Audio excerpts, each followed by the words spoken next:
Hello guys, welcome back to our channel voice of ST. Guys, Guppedantha serial fame అయిన Rishi sir అసలు తనకు కార్తీక దీపం సీరియల్లో ఉన్న నిరుపమ్ గారికి ఎంత క్రేజ్ ఉందో, ఎంత గర్ల్స్ ఫ్యాన్ ఫాలోయింగ్ ఉందో అంతే ఫాలోయింగ్ నెక్స్ట్ ఈ టెలివిజన్లో ఉండేది ముఖేష్ గౌడ.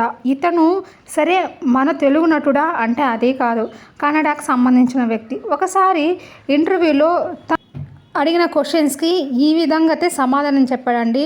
సో మీకు అసలుకి ఎవరినైనా లవ్ చేశారా అంటే చేశాను, కానీ ఆ అమ్మాయి దగ్గరికి వెళ్ళి చెప్పే ధైర్యం నేను చేయలేదు అని చెప్పారు.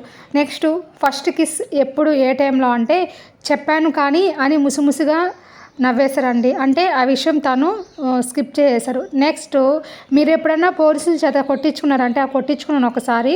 సో చిన్నతనంలో నేను ఇలాగా డ్రైవ్ చేస్తూ తిరిగిపోయాను, అప్పుడు నన్ను పోలీసులు కొట్టారు అని చెప్పారు. సో గైస్, ఇలాంటి విషయాలు ఏ హీరో కానీ ఏ హీరోయిన్ కానీ అసలు ఎవ్వరు అంతెందుకు మనమే షేర్ చేసుకోము. సో అంత ట్రాన్స్పరెంట్ రిషి సార్. మనమందరము రాజకుమారుడు అనడంలో ఎటువంటి సంశయం అదే లేదు గైస్. నాకు అసలుకి రిషి సార్ గురించి తెలుసుకోవడము, ఆ విషయాలు మీకు షేర్ చేయడము నాకు చాలా చాలా సంతోషంగా ఉంది.